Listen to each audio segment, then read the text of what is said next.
കാറിൻ്റെ ടാസ്കിൽ നടന്ന പ്രശ്നങ്ങളെ പറ്റി സംസാരിച്ചുകൊണ്ടിരിക്കുകയായിരുന്നു അനിമോൾ, ആദില, നൂറ. അപ്പോൾ അനിമോൾക്ക് ആരോ അവിടെ വിളിച്ച് അങ്ങനെ അനിമോൾ അങ്ങ് എണീച്ച് പോവുകയാണ്. പിന്നെ നമ്മുടെ ആദില, നൂറ, ബേബിമാർ മാത്രം ഇരുന്ന ഡിസ്കഷനുണ്ട്.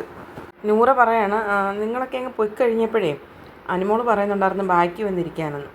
അപ്പോൾ അയാൾ അക്ബറെ ഇരിക്കാനുള്ള സ്ഥലം തരാതെ സ്ഥലമില്ലാത്ത കണക്കങ്ങ് ആക്കി വെച്ച് കാറങ്ങ് എടുത്തങ്ങ് നേരെ അങ്ങ് വെച്ച്. അപ്പോൾ ഉടനെ ആദില ചോദിക്കുന്നതാണ്, അപ്പോൾ മോളെങ്ങനെ കണ്ട്? അതൊരു കറക്റ്റ് ചോദ്യമാണ്. കാരണം നേരെ ഇരിക്കുന്ന നൂറ എങ്ങനെ ഇത് കണ്ടതെന്നുള്ളതാണ് ആദില ചോദിക്കുന്നത്. അത് ഞാൻ നോക്കിയപ്പോൾ അയാൾ കാലെടുത്ത് വെച്ചിരിക്കുന്നത്. അപ്പോൾ ഞാൻ കണ്ടു. ഞാൻ ബാക്കിലോട്ട് വന്നാലും അക്ബർ എനിക്കിപ്പോൾ സ്ഥലം തരാൻ പോകുന്നില്ല. അപ്പോൾ പിന്നെ ഞാൻ ബാക്കി വന്നിട്ട് കാര്യമില്ല, എൻ്റെ കാലം നീട്ടി വെക്കണം, അതുകൊണ്ട് ഞാൻ ഇവിടെ ഇരിക്കുകയാണെന്ന് ഞാൻ പറഞ്ഞു. എനിക്കറിയാമായിരുന്നു അനീഷേട്ടൻ കുറച്ച് കഴിയുമ്പോൾ എണീറ്റ് പോകുന്നു. അപ്പോൾ അനീഷേട്ടൻ പോയി കഴിഞ്ഞപ്പം പിന്നെ അയാൾ ഇറങ്ങി അങ്ങ് പോയി.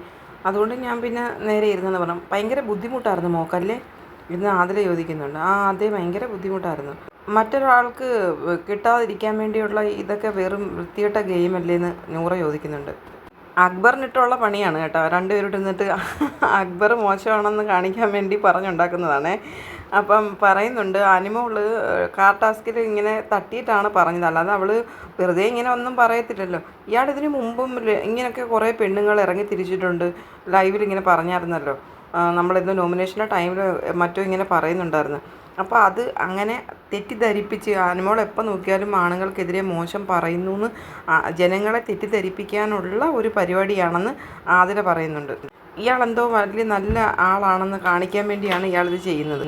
നൂറ് പറയാണ്, നമ്മളിങ്ങനെ ഗെയിമിനകത്ത് ആൾക്കാരെ ഇങ്ങനെ ബുദ്ധിമുട്ടിക്കുകയും അവരെ ഇങ്ങനെ ടോർച്ചർ ചെയ്യുകയൊക്കെ ഗെയിം കളിച്ചിട്ട് ഇങ്ങനെ കപ്പ് നേടിയിട്ട് എന്ത് നേടാനാ?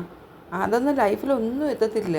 പിന്നെ അവർക്ക് എന്തോ വിജയമാണ് എന്നൊക്കെ ചോദിക്കുന്നുണ്ട്. എന്നിട്ട് ആദില പറയാണ്, ഈ ഒരു വ്യക്തിയിൽ ഒരു ക്വാളിറ്റി ഇല്ല. അക്ബറിൻ്റെ എന്ത് ക്വാളിറ്റിയാണുള്ളത്? ഒരു മനുഷ്യന് എന്തെങ്കിലും ഒരു ഗുഡ്നെസ് വേണ്ടേ? അങ്ങനെ ഒന്നും എനിക്ക് അയാളെ കാണാൻ പറ്റുന്നില്ല.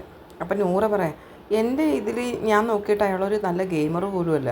അയാൾ എന്നോട് ചോദിച്ച ആ ഒരു ചോദ്യം ഞാൻ അങ്ങോട്ട് ചോദിക്കാം. ഇപ്പം നൂറ നമ്മുടെ ടിക്കറ്റ് ഫിനാലെ എടുത്തതിന് ശേഷമുള്ള ഒരു അഭിപ്രായമാണ്. ഇത്രയും ദിവസം നൂറയെന്ന് പറഞ്ഞൊരു വ്യക്തി ആ വീട്ടിൽ വെറുതെ നടന്ന ഒരു വ്യക്തിയായിരുന്നു. പക്ഷേ ടിക്കറ്റ് ഫിനാലെ കിട്ടി, അത് കറക്റ്റാണ്. അത് ഗെയിമൊക്കെ കളിച്ച് അതൊക്കെ ഓക്കെയാണ്. പക്ഷേ അതിന് തൊട്ട് മുമ്പുള്ള ആ ഒരു ടിക്കറ്റ് ഫിനാലേക്ക് മുമ്പുള്ള നൂറ ആരായിരുന്നു? നമ്മളെല്ലാം പറയണമല്ലോ. ഇപ്പം ഞാൻ ആരുടെയും പക്ഷം പറയല്ല. അക്ബറും നൂറയൊക്കെ ഒരേ സെയിം കാറ്റഗറിയിൽപ്പെട്ട ആൾക്കാർ തന്നെ. പക്ഷേ ഇപ്പം ഈ രണ്ട് അമ്മച്ചിമാരും കൂടി ഇരുന്നിട്ട് അക്ബറിൻ്റെ കാര്യം ഇങ്ങനെ പറഞ്ഞു വിടുകയാണ് ലൈവിൽ. കാരണം അത്രയും മോശമാണ്. അപ്പോൾ ഓരോരുത്തർക്കുള്ള പണിയാണ് ഇവർ ചെയ്തുകൊണ്ടിരിക്കുന്നത്.